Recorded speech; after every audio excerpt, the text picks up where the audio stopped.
Trip तुम्ही मारलेला आहात.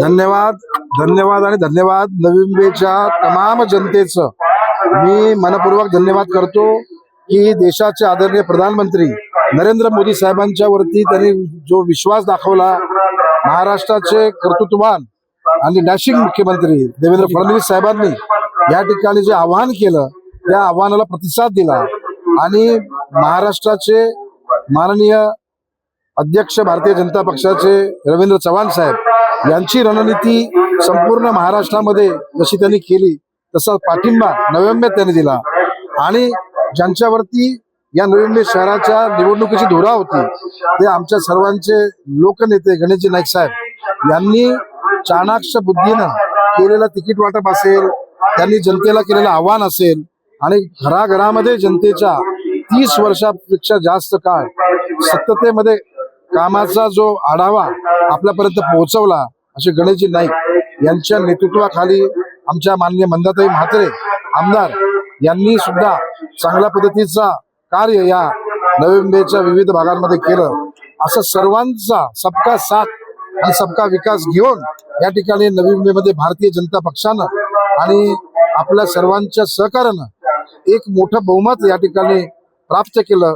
त्याबद्दल आम्ही सर्वांचा आभार व्यक्त करतो, सर्व मतदारांचा आभार व्यक्त करतो आणि आता आमची जबाबदारी आहे की जे वचन नवी मुंबईच्या जनतेला या निवडणुकीमध्ये आम्ही दिलं होतं ते वचन पूर्ण करण्याचं काम पुढच्या 5 वर्षामध्ये भारतीय जनता पक्ष, निवडून आलेले सर्व नगरसेवक आणि येणारे सर्व आमचे पदाधिकारी करतील असा विश्वास मी नवी मुंबईच्या जनतेला देऊ इच्छितो. मागच्या वेळेपेक्षा तुम्ही 20 जागा जास्त वाढलेल्या आहेत.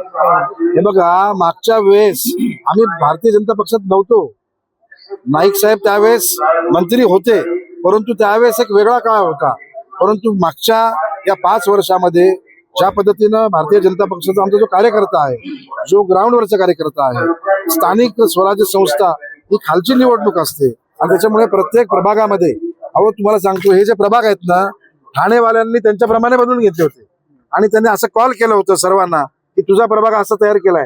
त्यांच्याकडे जी तुम्ही जे दाखवत होते ना आकडे, एवढे नगरसेवक, हे एक प्रकारचं ब्लॅकमेलिंग करून या ठिकाणी काही नगरसेवकांना तिकडे घेऊन गेले की या पॅनलमध्ये तू नाही आला तर तू पडशील. परंतु इकडे जनतेनं धनशक्ती विरुद्ध जनशक्ती हा प्रयोग अयशस्वी करून दाखवला. त्याबद्दल नवी मुंबईच्या जनतेचा आम्ही आभार व्यक्त करतो आणि म्हणून या ठिकाणी गणेशजी नाईक, भारतीय जनता पक्ष याच्या पाठीमागे आम्ही आहोत हे या नवी मुंबईच्या जनतेने दाखवून दिलेलं आहे. घरामध्ये पैसा जो आहे तो उपयोगी पडला नाही. नवी मुंबई शहरामध्ये त्या बॅगा आल्या होत्या, बॅगांचा उपयोग झाला नाही. 100% ठाण्यावरून पैसे येत होते आणि ते पण सुरक्षिततेच्या माध्यमातून येत होते. स्वतःच नेते लोक घेऊन यायचे आणि सुरक्षिततेचे वाटप करायचे. जनतेमध्ये वाटप व्हायचे की नाही वाटप आम्हाला माहित नाही, परंतु नवी मुंबईच्या जनतेने ठरवलं होतं की 15 तारखेला कमळ निशाणी समोरच बटन दाबायचं आणि ते आज निकालाच्या स्वरूपामध्ये आपल्याला बघायला मिळतं. टांगापलटी घोडे फरार झाले, त्याच्यावर काय म्हणा? नक्कीच या ठिकाणी आता तो डायलॉग नाईक साहेबांचा आहे, त्याच्यावरती ते नाईक साहेबच डायलॉग देतील. काय बोलले? परंतु या ठिकाणी मला विश्वास आहे की या ठिकाणी टांगा तर पलटी झालेलाच आहे, घोडे तर फरारच झालेले आहेत. आता पुढचं नाईक साहेब बोलतील.